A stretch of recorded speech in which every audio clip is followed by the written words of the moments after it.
is the only coffee chain that uses sustainably grown beans from Rainforest Alliance certified farms. The Rainforest Alliance certified farms support farmers and farm workers worldwide. The farmers are working for their livelihood as well as their families while protecting the plants as well.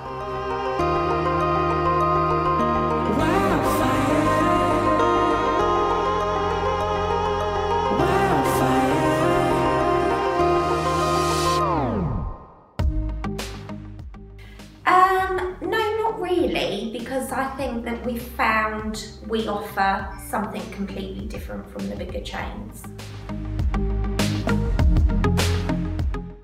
The work that needed to be put into the shop, it was quite in a bad state, but no, we got there. The easiest part, because it's a family business, so we all chipped in together and it has, most definitely. So why didn't you choose starting up using a franchise? Because we wanted to put our own stamp on things and we wanted to use our own blend of coffee and things like that. We use a bean, we actually get it from a Borough Coffee company. They're based in Farnborough. He's been in the business for years. The bean is from America and Africa. I would say we're quite known for our flat white. Our flat white coffee is good. It was a coffee shop. It was a coffee shop. Yes.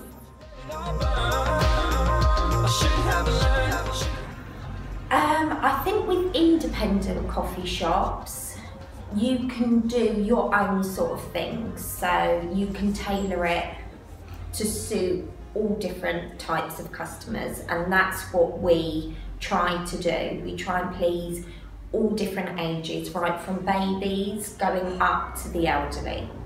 So I think it's a lot easier as an independent because we can do that.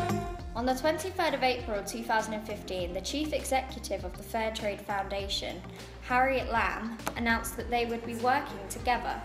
Harriet Lamb said not only is the coffee great quality, but the Fair Trade certification guarantees that the smallholder farmers a fair trade price.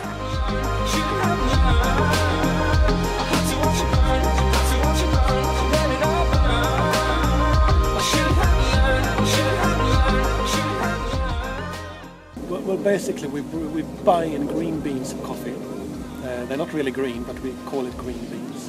And then we roast them the way we want to, and we blend them, and we package it to different finished products. Okay. Espresso coffee, filter coffee, single estate coffees. So basically we roast coffee. We made an April Fool's joke the other day that we're going to start growing coffee on Leith Hill. I don't think many people believed in it. I hope not, because you can't grow coffee here. Yeah. So all our coffees come from what we call the coffee producing world, which is basically around the equator. Okay. So Brazil, Colombia, Kenya, India, places like that. We go again, we go again. There are a few different types of beans. The easiest way to describe it is that there are two different, Arabica and Robusta. Of course there are subspecies of that, of course, but basically you talk about Arabica and Robusta, and most of the coffee we use is Arabica coffee. We just use some Robusta for some Italian style espresso. So most of the coffee that we use is of the Arabica type. Which is the more exclusive type. Then of course that can vary hugely. Well, as I said, we get green beans in, and the roasting process is actually to roast those beans into perfection, people say. Yeah. That's kind of a well-used word, I think. I'm not going to say it again. But what you do is you put the green beans into a rotating drum, basically, and you control the airflow through that drum, and you also control the level of the gas underneath, the gas fire underneath, the heat, basically. To get a good curve, what you want to do is when you drop the coffee in, it's going to fall down under a circle. So if the roaster, for instance, is holding 210 or 240 degrees, when you drop the coffee into the drum, the coffee that's coming in is a room temperature. Yeah. So it's going to drop.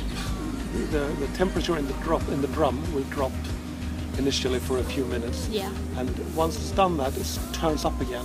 Okay. It's a little bit like a curve, it drops like this, and then after about 2 to 3 minutes, it turns around again.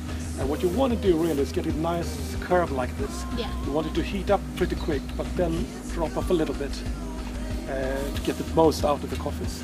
Okay. So that's basically what we're doing during the roasting process. Yeah. And usually the roasting process takes about between 10 and 15 minutes, depending on batch size and things like that, and how dark we want to roast the coffee. Okay. Altogether, we learned a lot about the production of coffee as well as how the coffee is made. We also learned what the franchises are doing to help benefit the farmers. This is educational and a great insight in what happens around the world where they produce the coffee.